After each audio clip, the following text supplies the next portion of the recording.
আমরা দেখব কোরিয়ার সিওল শহরে হঠাৎ করে এক ভয়ঙ্কর ভাইরাস ছড়াতে শুরু করেছে। আর এই ভাইরাসের কারণে মানুষ জম্বি হয়ে যাচ্ছিল। আর ঠিক এমন সময় সিওল থেকে বুসানে যাওয়ার উদ্দেশ্যে একটি ট্রেন রওনা হয়। আর এই ট্রেনে একজন বাবা, যার নাম সিউক, সে তার ছোট্ট মেয়ে সুয়ানকে নিয়ে বুসানে যাওয়ার জন্য ট্রেনে ওঠে। তবে এই ট্রেনে তারা ছাড়াও আরও 700 জন যাত্রী ছিল। কিন্তু ট্রেন ছাড়ার ঠিক আগ মুহূর্তেই একজন ভাইরাসে আক্রান্ত মেয়ে ট্রেনে উঠে পড়ে। আর তারপরে শুরু হয় এক ভয়ঙ্কর দুঃস্বপ্ন। কয়েক মিনিটের মধ্যেই পুরো ট্রেন ভাইরাসে আক্রান্ত হয়ে যায় এবং মানুষ জম্বিতে পরিণত হতে শুরু করে। আর এভাবে কিছু সময়ের মধ্যেই ট্রেনের অর্ধেকের বেশি মানুষ জম্বি হয়ে যায়। তাই এমন ভয়ঙ্কর বিপদ থেকে মানুষ নিজেদেরকে কিভাবে বাঁচাবে এবং শেষ পর্যন্ত তাদের সাথে কি হবে, এই সব কিছু দেখব আজকের এই শ্বাসরুদ্ধকর জম্বি থ্রিলার মুভিটিতে, যার নাম হচ্ছে ট্রেন টু বুসান। তো গল্পের শুরুতেই দেখা যায় বায়োটেক নামের একটি কোম্পানির এলাকায় একজন ট্রাক চালক তার ট্রাক নিয়ে ভেতরে প্রবেশ করছিল। প্রবেশের আগে ট্রাকটিকে ভালোভাবে জীবাণুমুক্ত করা হয়, কারণ বায়োটেক কোম্পানিতে কিছুদিন আগেই কেমিক্যাল লিকেজের একটি ঘটনা ঘটেছিল, যার কারণে এমনটা করা হচ্ছিল। তখন ট্রাক চালক অভিযোগ করে যে এই কেমিক্যাল লিকেজের কারণে তার পোষা প্রাণীগুলো মারা যাচ্ছে। জবাবে সেখানে থাকা কর্মী তাকে জানায় যে ভবিষ্যতে এমন দুর্ঘটনা আর ঘটবে না, এই বলে তাকে সামনে এগিয়ে যেতে বলে। এরপর আমরা একটি পাবলিক ট্রেডিং কোম্পানি দেখি। এখানে সিউক একজন ফান্ড ম্যানেজার হিসেবে কাজ করে। তাকে এই মুহূর্তে একটি নির্দেশ দেওয়া হয়েছে যে কোম্পানিতে যত শেয়ার আছে সব একসঙ্গে বিক্রি করে দিতে হবে। যদিও সে এতে আপত্তি জানায়, কিন্তু উপর মহল থেকে কঠোর নির্দেশ আসায় তাকে সেটা মেনে নিতে হয়। এরপর সে নিউজে কিছু অস্বাভাবিক খবর দেখতে পায় যে বায়োটেক কোম্পানির আশেপাশের নদী ও জঙ্গলের প্রাণীগুলো অস্বাভাবিকভাবে মারা যাচ্ছে। এমন নিউজ দেখে সে বেশ অবাক হয়, কিন্তু সেই সব নিয়ে চিন্তা করার আগেই সে আবারও কাজে ব্যস্ত হয়ে যায় এবং অফিস শেষ করে সে একটি গিফট নিয়ে বাসায় যায়। তার বাসায় তার মা এবং তার মেয়ে থাকতো, আর আজ তার মেয়ের জন্মদিন, তাই সে মেয়ের জন্য একটি বিশেষ উপহার নিয়ে এসেছিল। কিন্তু উপহারটি পেয়ে তার মেয়ে একদমই খুশি হয় না, কারণ এর আগে ক্রিসমাসে তার বাবা তাকে এই সেম উপহারটাই দিয়েছিল। তাই সে উপহারটি পেয়ে একটু মন খারাপ করে, কিন্তু আসলে তার বাবা এটা ইচ্ছা করে করেনি। সে কাজ নিয়ে এত ব্যস্ত থাকে যে সে ভুলেই গিয়েছিল এই সেম উপহারটি সে আগেও তার মেয়েকে দিয়েছে। তাই তার মেয়ে জন্মদিনের উপহার হিসেবে কোনো খেলনা চায় না, বরং তার মায়ের কাছে যেতে চাচ্ছিল। কারণটা হচ্ছে কিছুদিন আগেই তার বাবা মা আলাদা হয়ে গিয়েছে, যার পর থেকেই তার মনটা খুব খারাপ থাকে। আসলে সে চাচ্ছিল তার বাবা মা আবারও এক হয়ে যাক। আর সিওক সবসময় কাজ নিয়ে ব্যস্ত থাকে, তাই সে তার মেয়েকে সময় দিতে পারত না। তাই মেয়ের এমন আবদার সে ফিরাতে পারে না। সেই জন্য পরের দিন অনেক ব্যস্ততার মধ্যেও সে তার মেয়েকে নিয়ে তার মায়ের কাছে যাওয়ার জন্য বুসানে যাওয়ার ট্রেনে ওঠে, কারণ তার মা বুসান শহরে থাকত। তবে সে যখন তার মেয়েকে নিয়ে যাচ্ছিল তখনও সে বেশিরভাগ সময় ফোনে ব্যস্ত ছিল। আর এই ট্রেনে একটি স্কুলের বেসবল টিম সহ আরও 700 জন যাত্রী ছিল। কেউ একা ভ্রমণ করছিল, আবার কেউ বা তাদের পরিবার নিয়ে যাচ্ছিল। এদিকে দেখা যায় স্কুলের ছাত্রছাত্রী তাদের বেসবল ম্যাচ শেষ করে বাড়ি ফিরছিল, তাই সবাই যে যার মতো আনন্দে মেতেছিল, কারণ তারা বেসবল ম্যাচে বিজয়ী হয়েছে। আর তাই তারা অনেক হাসি আড্ডায় মেতে উঠেছিল। সেখানে আমরা ইয়ংগুক নামের একজন ছেলেকে দেখি। সে চুপচাপ এক কোণে বসেছিল। এর কিছুক্ষণ পর জিনসু নামের একটি মেয়ে এসে তার পাশে বসে এবং তার সঙ্গে কথা বলে। এখানে জিনসুর কথা শুনে বোঝা যায় যে সে অনেকদিন ধরে ইয়ংগুককে পছন্দ করে। তবে এখানে আরও বোঝা যায় যে ইয়ংগুকও তাকে পছন্দ করে, কিন্তু ইয়ংগুক লজ্জার কারণে কখনো তাকে নিজের মনের কথা বলতে পারেনি। তাই তাদের বন্ধুবান্ধবরা তাদের দুজনকে নিয়ে একটু মজা করছিল, আর এতে করে ট্রেনের পরিবেশ আরও বেশি হাসি খুশি হয়ে ওঠে। ট্রেনের বাকি যাত্রীরা সবাই যে যার মতো প্রস্তুতি নিচ্ছিল, আর এদিকে ট্রেন ছাড়ার সময় হয়ে যায়। ঠিক এমন সময় একজন মেয়ে দ্রুত ট্রেনে উঠে পড়ে, আর তার পরপরই ট্রেনটি ছেড়ে দেয়। ততক্ষণে বাহিরে নানান রকম বিশৃঙ্খলা শুরু হয়ে গিয়েছিল, কিন্তু ট্রেনের ভেতরের মানুষগুলো জানতই না যে তাদের সাথে এখন কি হতে যাচ্ছে। সবাই যখন নিজেদের নিয়ে ব্যস্ত ছিল, ঠিক তখনই দেখা যায় যে সেই ভাইরাসে আক্রান্ত মেয়েটির শরীর অস্বাভাবিকভাবে পরিবর্তন হতে শুরু করেছে। কিছু সময়ের মধ্যেই তার শরীর অদ্ভুতভাবে বেঁকে যেতে থাকে। ঠিক সেই মুহূর্তে ট্রেনের একজন ক্রু তাকে দেখতে পেয়ে সাহায্যের জন্য তার কাছে ছুটে যায় এবং বাকি ক্রুদের খবর দেয় যে একজন যাত্রী হঠাৎ অসুস্থ হয়ে পড়েছে। খবর পেয়ে বাকি ক্রুরা তার কাছে যাচ্ছিল। তখন এইদিকে নিউজে সবাই দেখতে পায় যে পুরো দেশে এক ধরনের ভয়ঙ্কর ভাইরাস ছড়িয়ে পড়েছে। সেই ভাইরাসে আক্রান্ত মানুষগুলো অস্বাভাবিক আচরণ করছে এবং হিংস্র হয়ে উঠেছে। তারা অন্য মানুষদের ওপর ঝাঁপিয়ে পড়ে তাদের ছিঁড়ে খেয়ে ফেলছে। ঠিক সেই মুহূর্তে সিওকের কাছে একজন জুনিয়র ফোন করে জানায় যে শহরের পরিস্থিতি ভয়াবহ হয়ে উঠেছে, বাহিরে বের হওয়া যাচ্ছে না। এদিকে ট্রেনের ভেতরে সেই ভাইরাসে আক্রান্ত মেয়েটি ধীরে ধীরে জম্বিতে পরিণত হয়ে যায় আর সে ক্রুর উপরে ঝাঁপিয়ে পড়ে তার ঘাড়ে কামড় বসিয়ে দেয়। তাই ক্রু নিজের জীবন বাঁচানোর জন্য স্কুলের ছাত্রছাত্রীদের বগিতে চলে আসে। ছাত্রছাত্রীরা নিজেদের চোখের সামনে এইসব দেখে বুঝতে পারছিল না এখানে আসলে কি হচ্ছে। আর দেখতে দেখতে সেই মেয়েটি ক্রুর ঘাড়ের মাংস ছিঁড়ে ফেলে। এইসব দেখে তারা কিছু বুঝে ওঠার আগেই সেই মেয়েটি একজন ছাত্রের উপর ঝাঁপিয়ে পড়ে আর তার ঘাড়েও কামড় বসিয়ে দেয়। এটা দেখে ইয়ঙ্গুক সেই ছেলেকে বাঁচানোর জন্য যায়, কিন্তু ততক্ষণে সেই ক্রুও জম্বিতে পরিণত হয়ে যায় আর তারা দুজন মিলে সবার উপরে আক্রমণ করতে শুরু করে। আর এভাবে আস্তে আস্তে বগির সবাই জম্বি হয়ে যাচ্ছিল। আর এমন খারাপ পরিস্থিতি দেখে ইয়ঙ্গুক বেসবলের ব্যাট দিয়ে তাদের মেরে তাদের হাত থেকে নিজেদেরকে রক্ষা করার চেষ্টা করছিল। আর এইসব দেখে অন্য ক্রু সবাইকে সামনের বগির দিকে এগিয়ে যেতে বলে, কিন্তু তখনও সামনের বগিতে থাকা মানুষগুলো জানতোই না যে পেছনের বগিগুলোতে কি হচ্ছে। এদিকে সিউক অনেক ক্লান্ত থাকায় সে সেখানেই ঘুমিয়ে যায়। ঠিক সে সময় সোয়ানের ওয়াশরুমে যাওয়ার প্রয়োজন হয়, কিন্তু সে দেখে তার বাবা ঘুমাচ্ছে। তাই সে তার বাবাকে ডিস্টার্ব না করে সে নিজে একা ওয়াশরুমের জন্য যায়। ওয়াশরুমটি ছিল পেছনের দিকে, কিন্তু সেখানে গিয়ে সে দেখে ওয়াশরুমের ভিতরে আগে থেকেই একজন ছিল আর বাহিরে সাংহো নামের একজন লোক দাঁড়িয়েছিল। সে সোয়ানকে দেখে বলে এখানে একটু দেরি হবে, সে যেন আরো পেছনের ওয়াশরুমগুলোতে যায়, কারণ তার প্রেগনেন্ট ওয়াইফ সেই ওয়াশরুমের ভেতরে ছিল। তাই সোয়ান পেছনের ওয়াশরুমে যায়। আর এইদিকে সিওকের ঘুম ভেঙে গেলে সে দেখে তার মেয়ে তার পাশে নেই। তাই সে তার মেয়েকে খোঁজার জন্য পেছনের দিকে গিয়ে তার মেয়েকে খুঁজছিল। পেছনে ততক্ষণে অনেক বেশি ঝামেলা শুরু হয়ে গিয়েছিল। সিউক দেখে মানুষজন সামনের বগিগুলোর দিকে ছুটে যাচ্ছে, তাই বিষয়টি জানতে সে পেছনের বগির দিকে যায়। সেখানে গিয়ে সে দেখে ভাইরাসে আক্রান্ত মানুষগুলো একে অপরের ওপর ঝাঁপিয়ে পড়ে কামড়াচ্ছে। যাদের কামড়ানো হচ্ছে তারাও অল্প সময়ের মধ্যে বিকৃত হয়ে জম্বিতে পরিণত হয়ে যাচ্ছে এবং তারা আবার অন্যদের ওপর হামলা করছে। ঠিক সেই সময় সুয়ান ওয়াশরুম থেকে বের হয়ে আসে। চারপাশে এমন ভয়াবহ দৃশ্য দেখে সে ভয়ে স্থির হয়ে যায়। এদিকে জম্বিরা তাদের দেখতে পেয়ে দ্রুত তাদের দিকে ছুটে আসতে শুরু করে। পরিস্থিতি বুঝতে পেরে সিউক নিজের মেয়েকে কোলে তুলে নিয়ে সামনের বগির দিকে দৌড়াতে শুরু করে, কিন্তু কিছু দূর যেতে তাদের সামনে আরেকজন জম্বি এসে পড়ে। সিউক কোনো মতে তাকে সরিয়ে দিয়ে আবারও সুয়ানকে নিয়ে প্রাণপণে দৌড়াতে শুরু করে। অন্যদিকে সাংহো তখনও বুঝতে পারছিল না এখানে ঠিক কি ঘটছে। সে শুধু দেখতে পাচ্ছিল চারিদিকে মানুষ আতঙ্কে দৌড়াদৌড়ি করছে। তাই সে দ্রুত তার গর্ভবতী স্ত্রী সিয়ং গিয়ংকে ওয়াশরুম থেকে বের হতে বলে। তার স্ত্রী বাহিরে বের হলে তারা দেখে একজন জম্বি এক ব্যক্তির ওপর ঝাঁপিয়ে পড়ে তার ঘাড়ে কামড় বসিয়েছে। এটা দেখে সিয়ং গিয়ং তার স্বামীকে বলে লোকটিকে সাহায্য করতে। তাই সাংহো তাকে বাঁচাতে এগিয়ে যেতেই জম্বিটি তার ওপর হামলা করে। আর এর মধ্যে দিয়ে সিওক তার মেয়েকে নিয়ে সামনের বগিতে চলে যায়। সে তাদের কোনো হেল্প করে না। তবে সাংহো অনেক শক্তিশালী হওয়ায় সে কোনো মতে জম্বিকে ঠেলে ওয়াশরুমের মধ্যে ঢুকিয়ে দেয়, কিন্তু ততক্ষণে অনেকগুলো জম্বি তাদের দিকে ছুটে আসছিল। সেটা দেখে সে তার স্ত্রীকে নিয়ে সামনের বগির দিকে দৌড়াতে শুরু করে। এদিকে সিওক সামনের বগিতে ঢুকেই দরজা বন্ধ করে দেওয়ার চেষ্টা করছিল, কারণ পেছন থেকে অসংখ্য জম্বি তাদের দিকে ধেয়ে আসছিল। কিন্তু দরজার ওপাশে সাংহো আর তার ওয়াইফ থাকা সত্ত্বেও সে দরজা বন্ধ করে দিতে চাচ্ছিল। সৌভাগ্যবশত দরজাটি আটকে যাওয়ায় সে বন্ধ করতে পারছিল না। আর সেই সুযোগে শেষ মুহূর্তে সাংহো ও তার ওয়াইফ বগির ভেতরে ঢুকতে সক্ষম হয়।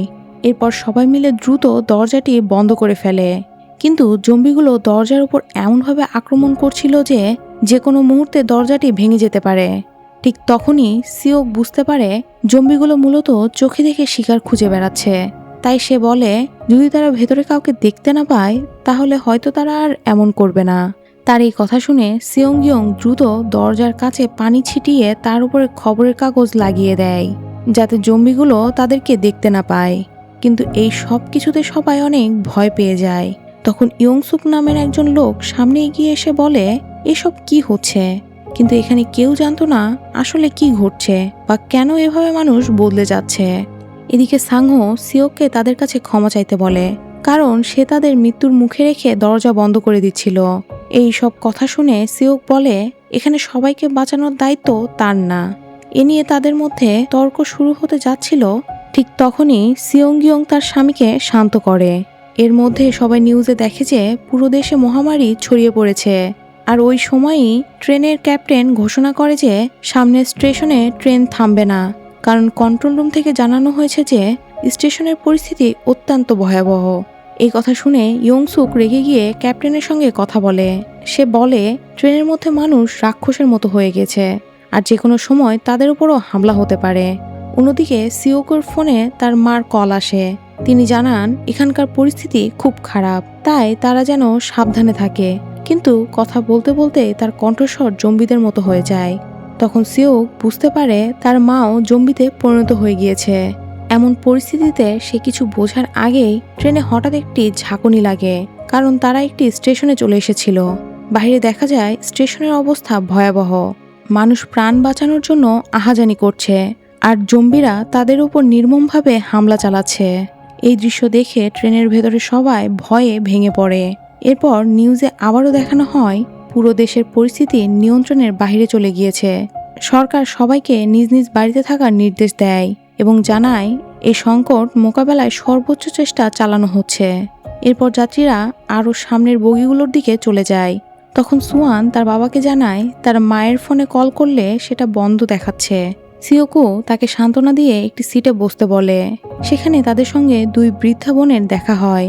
বড় বোন ছোট বোনকে একটি সিটে বসতে বলে, কিন্তু ছোট বোন তার বড় বোনকে বসতে বলে। শেষ পর্যন্ত বড় বোন জোর করে তার ছোট বোনকে সিটে বসিয়ে দেয়। এসব দেখে সুয়ান নিজের সিটটা সেই বৃদ্ধা মহিলাকে দিয়ে দেয়।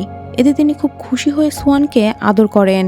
তখন সিওকো মেয়েকে জিজ্ঞেস করে এমন পরিস্থিতিতে তুমি নিজের সিট ছেড়ে দিলে কেন? সুয়ান তখন বলে ওনাকে দেখে তার দাদির কথা মনে পড়ে গিয়েছিল। মেয়ের কথা শুনে সিওকের চোখে পানি চলে আসে। এরপর ট্রেনের ক্যাপ্টেন আবারও অ্যানাউন্স করেন সামনে আরেকটি স্টেশন রয়েছে। কন্ট্রোল রুম থেকে জানানো হয়েছে সেখানে সেনাবাহিনী মোতায়েন করা হয়েছে এবং পুরো স্টেশন নিরাপদ ও খালি করা হয়েছে, তাই ট্রেনটি সেখানেই থামবে। অ্যানাউন্সমেন্ট শোনার পর ইয়নসুক পরিচিত একজনের সঙ্গে যোগাযোগ করে জানতে চায় স্টেশনটি সত্যি নিরাপদ কিনা, কিন্তু সে জানতে পারে সেই স্টেশন মোটেও নিরাপদ নয়। অন্যদিকে সিওক একজন উচ্চপদস্থ পরিচিত ব্যক্তিকে ফোন করে সাহায্য চায়। বিনিময়ে সে প্রতিশ্রুতি দেয় যে ভবিষ্যতে শেয়ার বাজারের গুরুত্বপূর্ণ তথ্য আগে থেকেই সে তাকে জানাবে। তখন সেই ব্যক্তি তাকে বলে স্টেশনে নামার পর তাকে একটি নির্দিষ্ট জায়গায় যেতে বলে। তিনি বলেন তিনি সিওক এবং তার মেয়ের জন্য একটি হেলিকপ্টারের ব্যবস্থা করবেন। এই কথা শুনে সিওক কিছুটা স্বস্তি পায়। এর মধ্যে সুয়ানের সঙ্গে সিয়ং ইয়ং তার স্বামীর ভালো একটা সম্পর্ক হয়। সিয়ং ইয়ং খুব অল্প সময়ের মধ্যেই সুয়ানকে নিজের সন্তানের মতো ভালোবেসে ফেলে।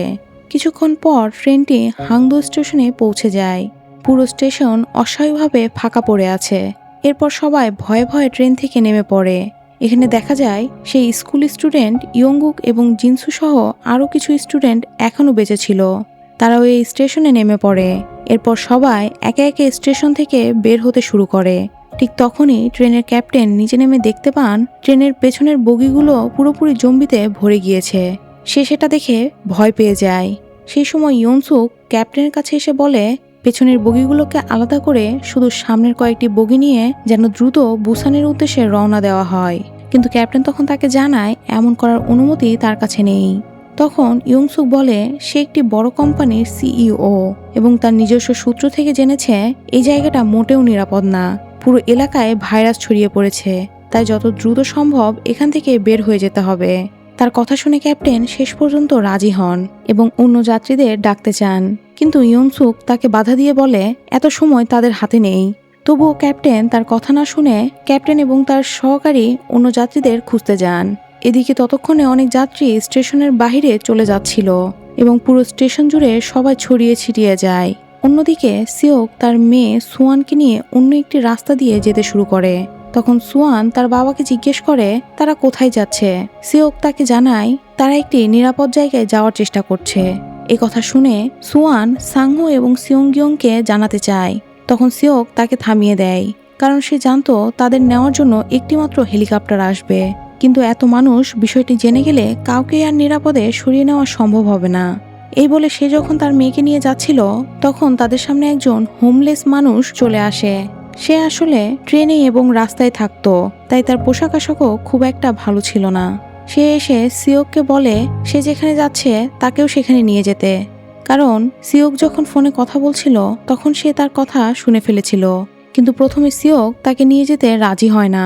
আর এর মধ্যে বাকিরা কিছু দূর এগোতেই তারা ভয়াবহ এক দৃশ্য দেখতে পায়। স্টেশনের বাইরে নিরাপত্তার জন্য মোতায়েন করা সেনারা ভাইরাসে আক্রান্ত হয়ে জম্বি হয়ে গিয়েছে। যাত্রীরা বাহিরে বের হতেই জম্বিরা তাদের ওপরে আক্রমণ করে। প্রাণ বাঁচাতে সবাই স্টেশনের ভেতরে দৌড়ে যেতে শুরু করে। ঠিক সেই সময় সিওক ফোনে কথা বলার জন্য তার মেয়েকে রেখে কিছুটা দূরে চলে গিয়েছিল। সেই সময় জম্বিরা বিভিন্ন দিক থেকে এসে হামলা করতে শুরু করে। তখন সাংহো এবং সিয়ংগিয়ং জম্বিদের হাত থেকে সুয়ানকে বাঁচিয়ে তাকে নিয়ে দ্রুত স্টেশনের ভেতরে ঢুকে পড়ে। এইদিকে সিওক বাহিরে আটকে যায়। স্টেশনের দরজা বন্ধ করে দেওয়া হচ্ছিল আর জম্বিরা সিওককে আক্রমণ করছিল।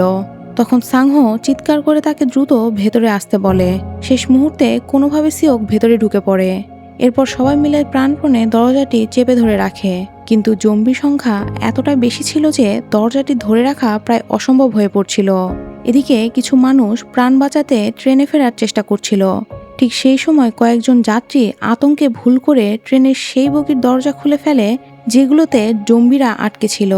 দরজা খুলতেই অসংখ্য জম্বি বাহিরে বের হয়ে পুরো স্টেশন জুড়ে ছড়িয়ে পড়ে। চারিদিকে তখন চিৎকার আর হুড়াহুড়ি শুরু হয়ে যায়। এদিকে জিনহি ট্রেনের একজন ক্রু এবং ইয়ংসুক একটি খালি বগি খুঁজে পায়। তারা বাহিরে থাকা মানুষদের ভেতরে আসার জন্য ডাকতে থাকে, কিন্তু ইয়ংসুক তাদের বাধা দিয়ে বলে আর কাউকে ভেতরে না নিয়ে তাড়াতাড়ি দরজা বন্ধ করে দিতে। কিন্তু কেউ তার কথা শোনেনি, বরং তারা বাহিরে থাকা মানুষদের যত দ্রুত সম্ভব বগির ভেতরে উঠে আসতে বলছিল। এর মধ্যে সিয়ংগিয়ং, সুয়ান এবং সেই বৃদ্ধ বোনগুলো সেখানে এসে পৌঁছায়। ঠিক তখনই দেখা যায় স্টেশনের ওপরের কাচের জানালাগুলো ভেঙে জম্বিরা একের পর এক নিচে পড়তে শুরু করেছে। মুহূর্তের মধ্যেই পরিস্থিতি আরো ভয়াবহ হয়ে ওঠে। সবাই প্রাণপণে দৌড়ে কোনোভাবে ট্রেনে ওঠার চেষ্টা করে। এই হুড়াহুড়ির মধ্যে সিয়ংগিয়ং ও সুয়ান মিলে দুই বৃদ্ধা বোনের একজনকে বাঁচিয়ে একটি বগির ভিতরে তুলে আনে। অন্যদিকে জিনহি এবং ট্রেনের সেই ক্রু অন্য বৃদ্ধ বোনকে উদ্ধার করে আরেকটি বগিতে নিয়ে যায়। আর এই সব বিশৃঙ্খলার মধ্যে তারা সবাই আলাদা আলাদা বগিতে ছড়িয়ে পড়ে। অন্যদিকে স্টেশনের দরজা তখনও সিওক, সাংহো ও কয়েকজন স্কুল ছাত্র মিলে ধরে রেখেছিল, যাতে জম্বিরা ভেতরে ঢুকতে না পারে। কিন্তু কিছুক্ষণ পর জম্বির সংখ্যা এত বেড়ে যায় যে দরজাটি ধীরে ধীরে ভেঙে যেতে শুরু করে। তখন তারা আর কোনো উপায় না পেয়ে দরজা ছেড়ে ট্রেনের দিকে দৌড় দেয়। কিন্তু ট্রেনের কাছে পৌঁছাতে ইয়ংগুকের বন্ধুগুলোর ওপর জম্বিরা হামলা করে তাদেরকে মেরে ফেলে। নিজের বন্ধুদের এমন পরিণতি দেখে ইয়ংগুক ভয়ে স্তব্ধ হয়ে যায়। তখন সিওক তাকে টেনে নিয়ে একটি খালি বগির দিকে দৌড়াতে থাকে। এদিকে ট্রেনের ক্যাপ্টেন ট্রেন ছেড়ে দেয়। কোনো মতে সিওকও ট্রেনে উঠে পড়ে। এরপর ইয়ংগুককেও উঠিয়ে নেয়। তবে সাংহো তখনও ট্রেনে উঠতে পারেনি। অনেক কষ্টে ট্রেনের সঙ্গে দৌড়ে শেষ মুহূর্তে সেও ট্রেনে উঠে পড়ে। এভাবে সবাই নিজের পরিবার পরিজন থেকে বিচ্ছিন্ন হয়ে আলাদা আলাদা বগিতে ছড়িয়ে পড়ে। কিন্তু এখানে আবার নতুন একটা বিপদ দেখা দেয়। গিয়ং সুয়ান, সেই বৃদ্ধ মহিলা এবং সেই হোমলেস ব্যক্তি যে বগিতে উঠেছিল, সেখানে ওঠার পর তারা বুঝতে পারে বগিটি জম্বিতে ভরা। সৌভাগ্যবশত জম্বিগুলো তখনও তাদের দেখতে পায়নি, তাই সুযোগ বুঝে তারা নিঃশব্দে সেখানে থাকা ওয়াশরুমে ঢুকে দরজা বন্ধ করে দেয়। এভাবে তারা অল্পের জন্য নিজেদের জীবন বাঁচাতে পারে। অন্যদিকে ট্রেনের ক্যাপ্টেন কন্ট্রোল রুমের সাথে যোগাযোগ করে। কন্ট্রোল রুম থেকে জানানো হয় এখন আর কোনো স্টেশনই নিরাপদ নয়। তখন ক্যাপ্টেন জানতে চায় তারা কি সরাসরি বুসানে যেতে পারবে কিনা, কারণ সর্বশেষ খবর অনুযায়ী বুসানই একমাত্র শহর যেখানে জম্বিদের আক্রমণ এখনো হয়নি। তাই ক্যাপ্টেন কন্ট্রোল রুম থেকে জানতে চায় যে বুসান নিরাপদ কিনা, কিন্তু কন্ট্রোল রুম থেকে তাকে নিশ্চিতভাবে কিছু বলা হয় না। তাই আর কোনো উপায় না পেয়ে ক্যাপ্টেন ট্রেনে অ্যানাউন্স করে দেয় যে ট্রেনটি আর কোনো স্টেশনে থামবে না। এখন তারা একবারে বুসান যাবে। এদিকে জিনহি যে বগিতে ছিল সেখানে সবচেয়ে বেশি যাত্রী ছিল। জিনহি ফোন করে ইয়ংগুকের সঙ্গে যোগাযোগ করে এবং জানতে পারে সে এখনো নিরাপদ আছে এবং ট্রেনের পেছনের একটি বগিতে তারা আছে। নিজের বন্ধুদের কথা মনে করে ইয়ংগুক ভেঙে পড়ে। সে জানায় তার সব বন্ধু মারা গিয়েছে আর কেউ বেঁচে নেই। এই বলে সে কান্নায় ভেঙে পড়ে। এদিকে সাংহো তার স্ত্রী সিয়ংগিয়ংকে ফোন করে। ফোন রিসিভ করে সুয়ান। সে জানায় তারা একটি ওয়াশরুমে আটকে রয়েছে। তখন সাংহো জানতে চায় যে তারা কত নাম্বার বগিতে আছে। সে জানায় তারা 13 নম্বর বগির ওয়াশরুমে লুকিয়ে রয়েছে, কিন্তু তারা 3 জন এখন 9 নম্বর বগিতে ছিল। অর্থাৎ তাদের প্রিয়জনের কাছে পৌঁছাতে হলে আরও কয়েকটি জম্বিতে ভরা বগি তাদেরকে পার করতে হবে। তাই নিজের পরিবারের কাছে পৌঁছানোর জন্য তারা আবারও জীবনের ঝুঁকি নেওয়ার সিদ্ধান্ত নেয়। ঠিক তখনই তারা দেখতে পায় সামনে একটি টানেল আসছে। তাই তারা অপেক্ষা করে টানেলটি পার হওয়ার। ট্রেনটি টানেলের ভেতরে ঢুকে আবার বেরিয়ে আসতেই 3 জন একসঙ্গে জম্বিতে ভরা বগিতে ঢুকে পড়ে। তারা প্রাণপণে জম্বিদের সঙ্গে লড়াই করতে করতে কোনোভাবে একটি বগি পার করে ফেলে। এরপর তারা আরেকটি বগিতে পৌঁছে যায়। সবার সামনে ছিল ইয়ংগুক। বগিতে ঢুকতেই সে দেখে সেখানে তার সব বন্ধুরা ছিল। এই দৃশ্য দেখে সে এতটাই ভেঙে পড়ে যে সে তাদের উপরে হাত তুলতে পারছিল না। তখন সাংহো তাকে সরিয়ে দিয়ে সাংহো এবং সিওক 2 জন মিলে জম্বিদের সঙ্গে লড়াই করতে থাকে। কিন্তু এতগুলো জম্বির সঙ্গে লড়াই করা তাদের 2 জনের পক্ষে এত সহজ ছিল না। কিন্তু তারপরেও ইয়ংগুক নিজের বন্ধুদের এই অবস্থা দেখে একদম স্তব্ধ হয়েছিল। সে কিছুতেই তাদের আঘাত করতে পারছিল না। ঠিক তখনই ট্রেনটি আবারও একটি টানেলের মধ্যে ঢুকে পড়ে। পুরো বগি অন্ধকার হয়ে যেতেই জম্বিগুলো আর কিছু দেখতে না পেয়ে শান্ত হয়ে যায়। তখন তারা বুঝতে পারে জম্বিরা মূলত চোখে দেখে শিকার করে আর শব্দ শুনে সেই দিকে ছুটে যায়। তাই তারা একটু দূরে শব্দ করতেই সব জম্বি সেদিকে ছুটে যায়। এই সুযোগে তারা নিরাপদে বগিটি পার হয়ে যায়। তখন তারা সিদ্ধান্ত নেয় সামনে এগোতে হলে তাদেরকে টানেলের অন্ধকারকে কাজে লাগাতে হবে। কিন্তু তারা দেখে সামনের বগিতে আরেকটি সমস্যা ছিল। সেখানে সব জম্বি দরজার সামনেই দাঁড়িয়েছিল। তাই শুধু অন্ধকারের সুযোগ নিয়ে সেই বগি পার করা যাবে না।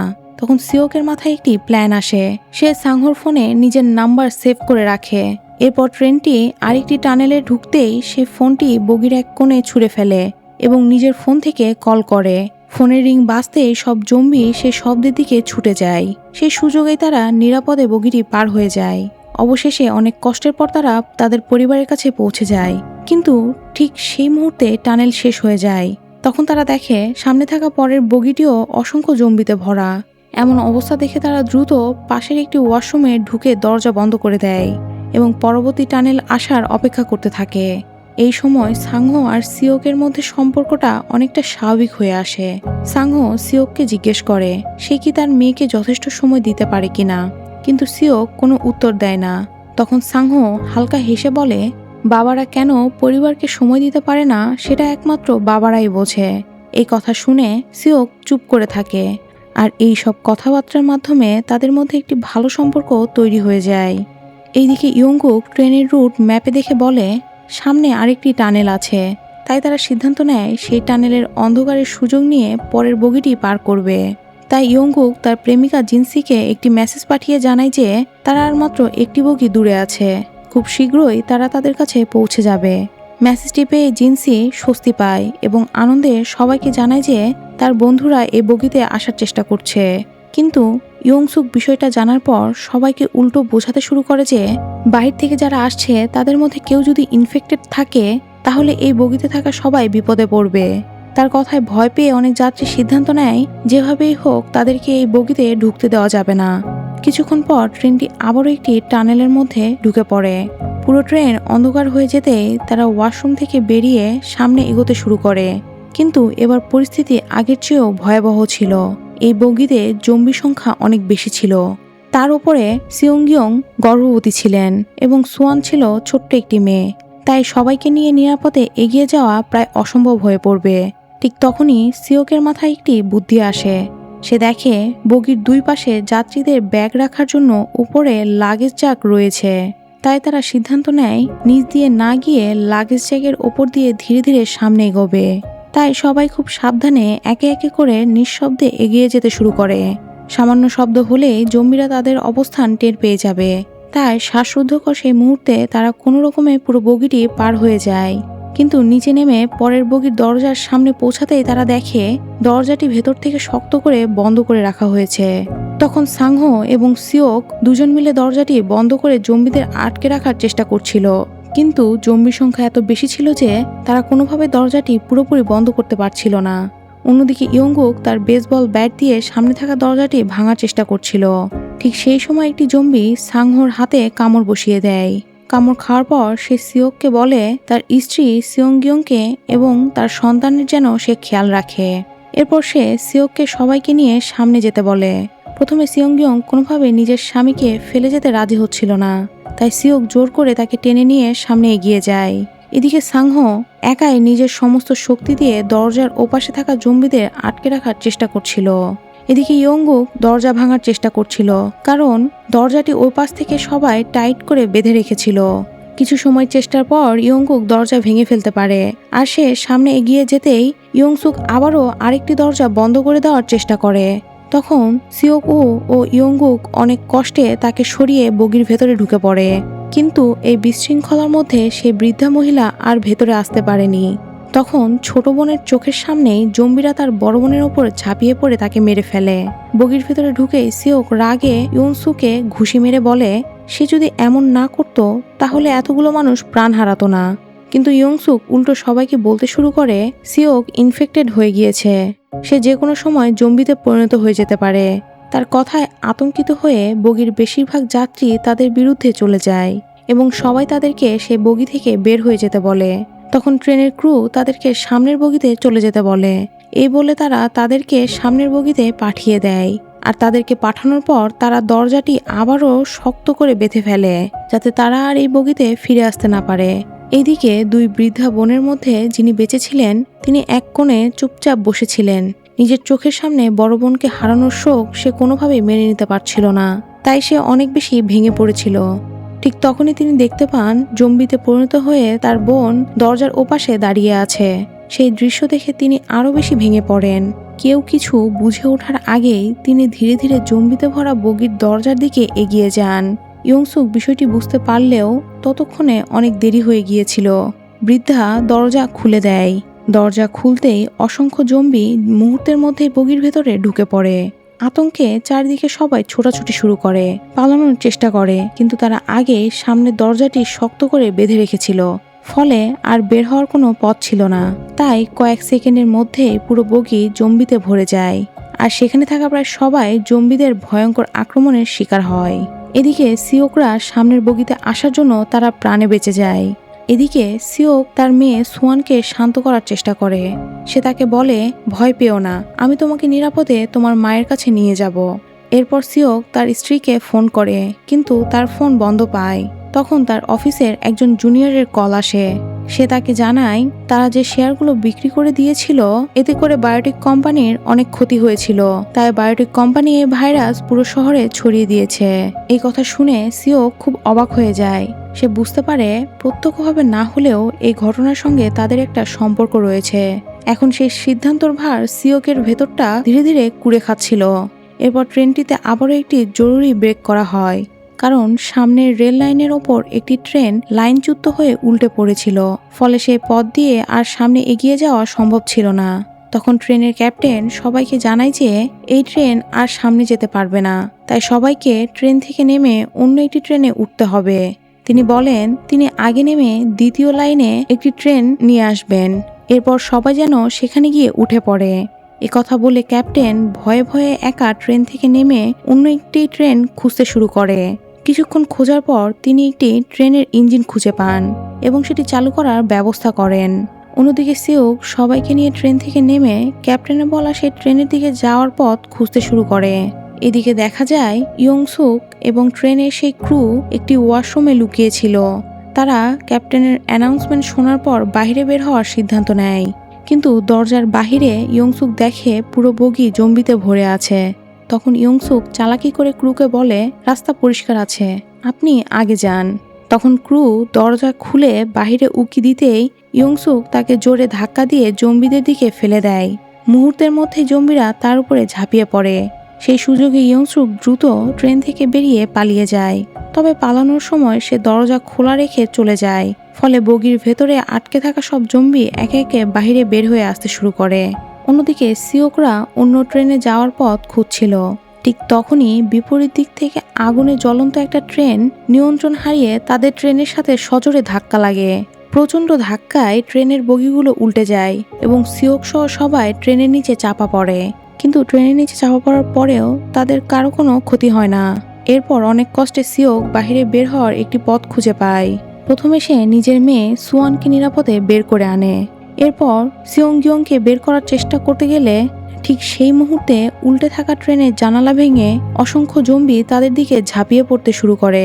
তখন সেই হোমলেস লোকটি তাদেরকে বাঁচানোর জন্য জম্বিদের আটকে রাখে, যাতে সিওংগিয়ং নিরাপদে বেরিয়ে আসতে পারে। আর এই আত্মত্যাগের কারণে তারা আবারও প্রাণে বেঁচে যায়। অন্যদিকে ইয়ংগুক ও জিনসু রেল লাইন পার হওয়ার জন্য একটি বগির ভেতর দিয়ে যাচ্ছিল। ঠিক সেই সময় ইয়ংসুক প্রাণ বাঁচাতে দৌড়ে সেখানে এসে পৌঁছায়, কিন্তু তার পেছনে অসংখ্য জম্বি ধাওয়া করছিল। নিজের জীবন বাঁচানোর জন্য সে জিনসিকে জোরে ধাক্কা দিয়ে জম্বিদের সামনে ফেলে দেয়, আর তখন জম্বিরা জিনসিকে কামড়ে দেয়। এটা দেখে ইয়ংগুক একেবারে ভেঙে পড়ে, তাই সে জিনসিকে ফেলে রেখে আর যায় না, সে সেখানেই থেকে যায়। কিছুক্ষণের মধ্যেই জিনসি জম্বিতে পরিণত হয়। শেষ পর্যন্ত জম্বিতে পরিণত হওয়ায় জিনহি ইয়ংগুককে কামড়ে দেয়। এদিকে ট্রেনের ক্যাপ্টেন নতুন ইঞ্জিন চালু করে অপেক্ষা করছিল, কিন্তু সেখানে তিনি আর কাউকে দেখতে পান না। কিছুক্ষণ পর তিনি দেখতে পান ইয়নসুক প্রাণপণে তার দিকে দৌড়ে আসছে। তার পেছনে অসংখ্য জম্বি ধাওয়া করছিল, তাই তাকে বাঁচানোর জন্য ক্যাপ্টেন নিজেই ট্রেন থেকে নেমে তাকে বাঁচাতে যায়। কিন্তু ইয়ংসুক নিজের স্বভাবের মতোই সে নিজেকে বাঁচানোর জন্য ক্যাপ্টেনকেই জম্বিদের সামনে ঠেলে দেয়। জম্বিরা সঙ্গে সঙ্গে ক্যাপ্টেনের ওপর ঝাঁপিয়ে পড়ে, আর সেই সুযোগে ইয়ংসুক ইঞ্জিনে করে পালানোর চেষ্টা করে। অন্যদিকে সিওকও সবাইকে নিয়ে প্রাণপণে দৌড়ে সেই ইঞ্জিনের দিকে আসছিল। তাদের পেছনেও অসংখ্য জম্বি ধাওয়া করছিল। সিওকও প্রথমে সুয়ানকে ইঞ্জিনে তুলে দেয়, এরপর সিওংগিয়ংকেও উঠিয়ে দেয়। অবশেষে সেও কোনো মতে ইঞ্জিনে উঠে পড়ে, কিন্তু ততক্ষণে অসংখ্য জম্বি ইঞ্জিনের পেছনে ঝুলে পড়েছিল। যেহেতু ক্যাপ্টেন আর বেঁচে ছিল না, তাই ইঞ্জিনটি ধীর গতিতে চলছিল। সেই সুযোগে জম্বিরা ইঞ্জিনের ওপরে উঠে আসার চেষ্টা করছিল। সিওক প্রাণপণে চেষ্টা করে একে একে সব জম্বিকে লাথি মেরে নিচে ফেলে দেয়। এরপর সে ইঞ্জিনের চালকের কেবিনে ঢুকতে গিয়ে দেখে ইয়ংসুক ইতিমধ্যে জম্বিদের কামড় খেয়েছে, যদিও সে তখনও পুরোপুরি জম্বিতে পরিণত হয়নি। তাই সিওক তাকে নিচে নেমে যেতে বলে, কিন্তু সে রাজি হয় না, বরং নিজের প্রাণ বাঁচানোর জন্য সিওকের সঙ্গে মারামারি শুরু করে। ঠিক সেই সময় ইয়ংসুক পুরোপুরি জম্বিতে পরিণত হয়ে সিওকের হাতে কামড় বসিয়ে দেয়। সিওক বুঝতে পারে তার হাতে আর বেশি সময় নেই, তাই সে দ্রুত সিওংগিয়ংকে ট্রেন চালানোর নিয়ম বুঝিয়ে দেয়, কিভাবে গতি নিয়ন্ত্রণ করতে হবে, কখন ব্রেক করতে হবে এবং কিভাবে ট্রেন থামাতে হবে, সবকিছু সে তাকে বুঝিয়ে দেয়। এরপর সে সিওংগিয়ংকে বলে সুয়ানের খেয়াল রাখতে, আর সুয়ানকে বলে আন্টির কথা শুনতে। বাবার মুখে এমন কথা শুনে সুয়ান কান্নায় ভেঙে পড়ে। সে তার বাবাকে ছাড়তে চাচ্ছিল না। তখন সিওকও অনেক ভেঙে পড়ে, কিন্তু সিওক জানতো সে যদি আর একটু দেরি করে তাহলে সেও জম্বিতে পরিণত হবে। তাই সে অনেক কষ্টে সুয়ানকে নিজের কাছ থেকে সরিয়ে দিয়ে সেই ইঞ্জিনের পেছনের দিকে চলে যায়, এবং সে আর তার মেয়ে কান্নায় ভেঙে পড়ে। আর তখন সে সেখানে দাঁড়িয়ে তার মেয়ের হওয়ার সেই মুহূর্তের কথা মনে পড়ে। নিজের মেয়ের সঙ্গে কাটানো স্মৃতিগুলো একে একে তার চোখের সামনে ভেসে ওঠে। সেই স্মৃতিগুলো মনে করতে তার মুখে হাসি ফুটে ওঠে, কিন্তু ততক্ষণে ভাইরাস তার পুরো শরীরে ছড়িয়ে পড়েছিল। তাই সে ট্রেন থেকে নিচে লাফিয়ে পড়ে, যাতে জম্বিতে পরিণত হয়ে সে তার মেয়ের কোনো ক্ষতি না করে ফেলে। এদিকে সিওংগিয়ং ও সুয়ান ট্রেন চালিয়ে নিরাপদে সামনে এগিয়ে যাচ্ছিল। কিছু দূর যাওয়ার পর তারা ট্রেনটি থামাতে বাধ্য হয়, কারণ সামনে ব্যারিকেড দিয়ে রাস্তা বন্ধ করা ছিল। তাই তারা আর কোনো উপায় না পেয়ে ট্রেন থেকে নেমে একটি টানেলের ভেতর দিয়ে হেঁটে সামনে এগোতে শুরু করে। টানেলের অপর প্রান্তে দক্ষিণ কোরিয়ার সেনাবাহিনীরা প্রতিরক্ষা ব্যবস্থা করে রেখেছিল। তারা দূর থেকে তাদেরকে দেখতে পায়, কিন্তু তারা নিশ্চিত হতে পারছিল না যে তারা মানুষ নাকি জম্বি। তাই তাদেরকে উপর থেকে নির্দেশ দেওয়া হয় যে তাদেরকে গুলি করে মেরে ফেলার। ঠিক সেই মুহূর্তে সুয়ান তার বাবা মাকে নিয়ে লেখা একটি কবিতা বলতে শুরু করে। তার কণ্ঠে এমন কবিতা শুনে তারা বুঝতে পারে তারা জম্বি না। তাই তারা গুলি না করে দ্রুত তাদের উদ্ধার করতে এগিয়ে আসে। আর এভাবে এই সুন্দর মুভিটি এখানেই শেষ হয়ে যায়। যদি গল্পটি ভালো লেগে থাকে তাহলে অবশ্যই লাইক, কমেন্ট আর সাবস্ক্রাইব করে আমার পাশে থাকবেন। আজকে এই পর্যন্তই।